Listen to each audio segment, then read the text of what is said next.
you very much.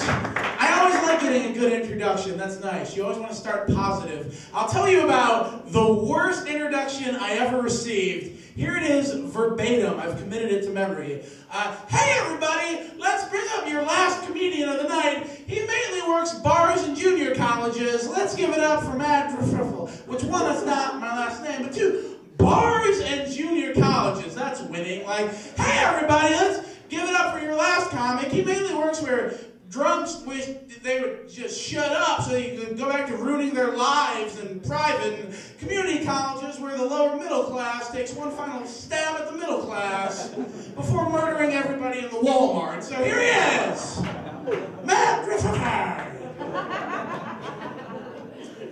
I've been trying to lose weight, and that's been going terribly. Friends suggested I start running, This dude runs marathons. Has anyone in here ever run a marathon? What? Yeah, fuck you. No, you know, and that's not real. Those people don't exist, you know.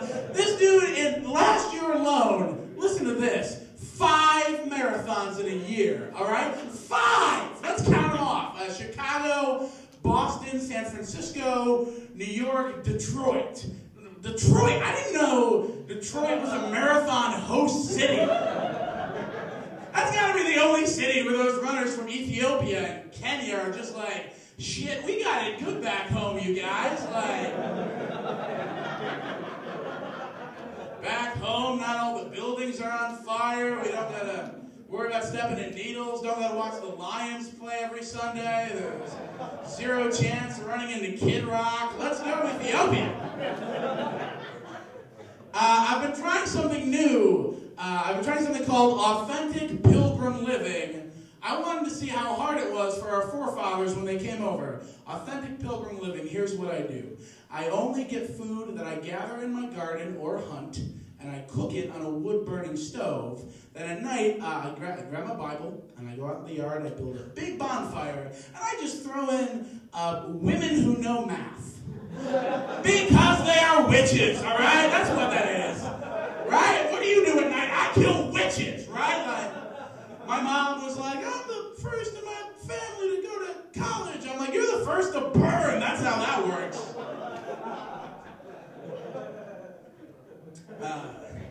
College basketball has gotten started, and I'm in a pool. Anyone else in a pool? You betting? Bracket? Yeah.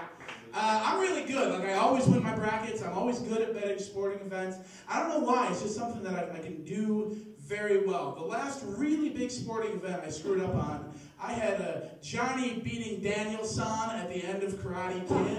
And, like, to me, I would make that bet again today, right? Like, all the numbers add up, right? Danielson, clearly hurt, hadn't mastered the crane kick. Cobra Kai seems much better training people for combat. Like, and you may say, Matt, the movie was called The Karate Kid. All right, there were 70 kids in that movie, 68 of whom knew karate, all right? And maybe I should have guessed who the title character was. But it happens in movies all the time where the title character loses, right? It happened in Rocky, it happened in JFK, like, it is a circle, people. I want to tell you guys a love story, because comedians don't know what love is, but I do because I'm married. This is totally true. Don't, you know it's accurate. I met my wife when I was 14 years old, and she was 15, and I just knew, like, the moment I saw her, I knew. She's the only woman I've ever loved, and I gathered all the courage a 14-year-old boy could, and I asked her out, and she rejected me, and then continued to reject me every 6 months for the next 5 years, all right? And then got engaged to another dude as like the final, I'm not interested in you, stop leaving mixtapes in my driveway. But then, you guys, broke it off with that dude, wound up with this guy on stage. We've been together 10 years, married 5.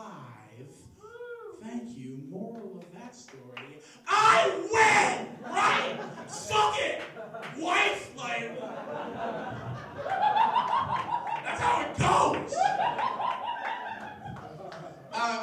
Really quick this. There's a new addition in the Drufke family, which is awesome. For those of you keeping score at home, as I know you all are, it's me and my wife Katie. She's about that tall. Her son Conrad. New edition, 11,000 bees, all right? Yeah, bees. Because my wife and my brother-in-law have gotten together and started raising bees in my damn yard. Here's how it happened. My brother-in-law one day was like, oh, I know a guy who raises bees. You get the wax and the honey. And my wife's like, oh, that sounds good. 2 hours later, on the internet, spending $600, buying 11,000. They impulse bought bees, all right? And I am afraid of bees. Let's point that one out real quick. Wife tells me, hey, you don't have to be afraid. You know, bees will only sting if they're afraid or intimidated. And I said, oh, let's knock those out one at a time. I don't know what bees are afraid of. They're not like you or me, sir, afraid of, I don't know, like dying alone, right? Drowning underwater. How about this one? How about being stung by 11,000 bees? Like, is that one? And intimidating people. I will intimidate any bee. Bee sees me coming, right? I'm bigger. I make more money. I went to college for a year. I drive a 98 Honda Civic with 211,000 miles on it. I am impressive. All right? You guys have such a great show ahead of you. Thank you for coming out. I'm Matt Drufke.